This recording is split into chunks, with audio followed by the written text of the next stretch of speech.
Lower the lights and turn up the volume, guys, because today's explainer is stepping into a narrative of absolute suffocating dread. We're diving deep into the dark heart and the prince's eternal subjugation.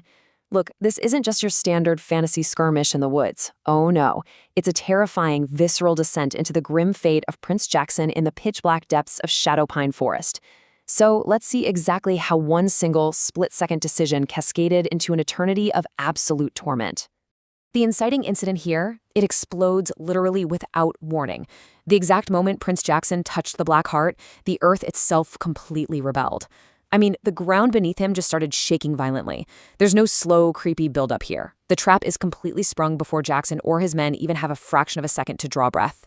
Seriously, listen to the sheer speed of this supernatural assault. 1 second in, freezing winds explode through Shadowpine Forest. 3 seconds, every single torch is instantly extinguished. Boom. Pitch black. By 5 seconds, the forest is completely swallowed by darkness, and his soldiers are staggering back as these strange, horrifying whispers start echoing from every single direction.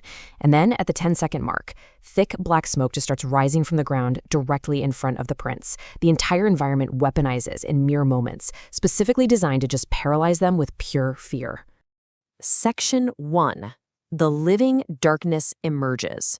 You see, that smoke wasn't just a smokescreen. It was an incubation. The smoke violently twists and rapidly forms into this gigantic human-like shadow. But you know what the true terror is? It's what's missing. Its features are completely obscured. No face, no hands, no legs. It is made entirely of living, shifting darkness. The only anchor point for these absolutely terrified soldiers are 2 faint, glowing eyes just floating within the void. The atmosphere becomes so overwhelmingly heavy that the very air inside the forest feels completely crushed. And this is right where the human element just breaks. Jackson's voice is trembling, his breathing is super heavy, and he stammers out, "Who are you?" And the shadow? It just remains silent for several agonizing seconds. The forest goes deathly still. And honestly, a suffocating silence like that is way, way worse than any monster roaring in your face. And then a voice echoes through the trees, carrying this bizarre supernatural weight that physically shatters the air. "You have made a terrible mistake, Jackson. You should never have interfered with my work." The sheer force of this voice is so staggering, it's just unbelievable. The soldiers actually begin bleeding from their ears just from the sound of it hitting them. The shadow stares down at him, letting that awful silence stretch out again before delivering a cold, absolute decree. "Now you will become my slave forever, Jackson." Think about that. There is no negotiation here. No ransom for a prince. Just eternal, unbreakable subjugation. So how exactly does a human prince respond to a literal godlike threat? Section 2. A merciless, brutal defeat. Let's look at the frantic panic that unfolds when a mortal tries to fight back against the impossible. Because human weapons mean absolutely nothing here. Jackson furiously draws his sword, right? But the very second the steel clears the scabbard, it glows red hot and literally melts like wax over his hands, leaving him just screaming in agony.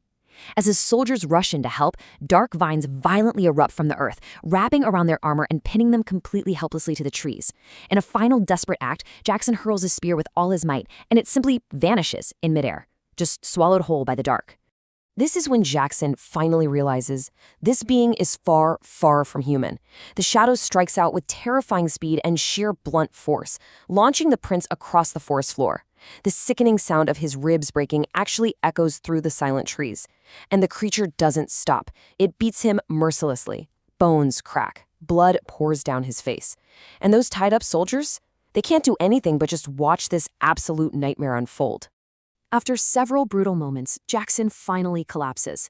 He's barely breathing. His body is entirely broken. Yet, miraculously, there's no fear in his eyes. He looks up at this towering shadow and whispers with his final ounce of strength, "I would rather die than become your slave."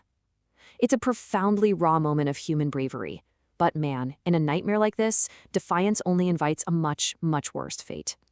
Which brings us to Section 3, the soul torn asunder. Silence fills the forest following Jackson's whisper, and then the ultimate, horrifying consequence actually begins. The incredibly methodical, clinical nature of what happens next is really what makes it so bone-chilling. The shadow slowly approaches him. First, Jackson is violently grasped by the throat. Next, he is lifted incredibly high into the air, utterly helpless. The creature's claws dig tightly into his hair. And then, Jackson's scream completely shatters the forest. It's a sound so deeply horrifying, the soldiers literally squeeze their eyes shut. The shadow is physically ripping Jackson's glowing soul straight out from his flesh. This right here is Jackson's new, cursed existence. His flesh, now just a completely lifeless body, hangs entirely motionless.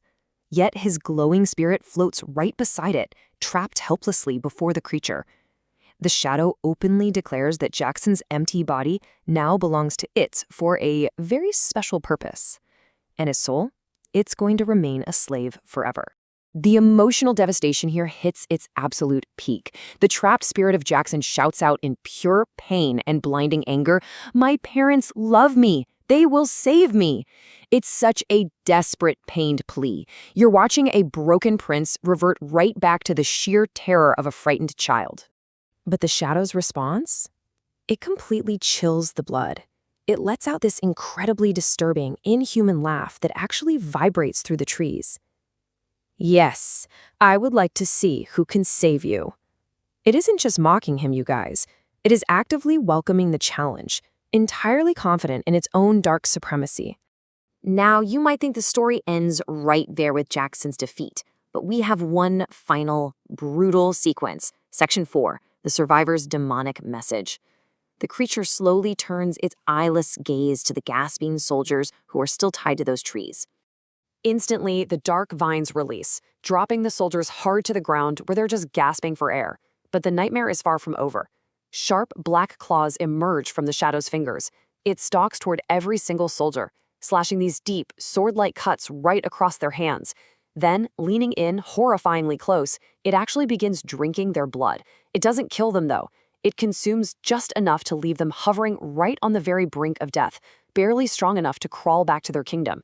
They aren't survivors anymore. They're messengers.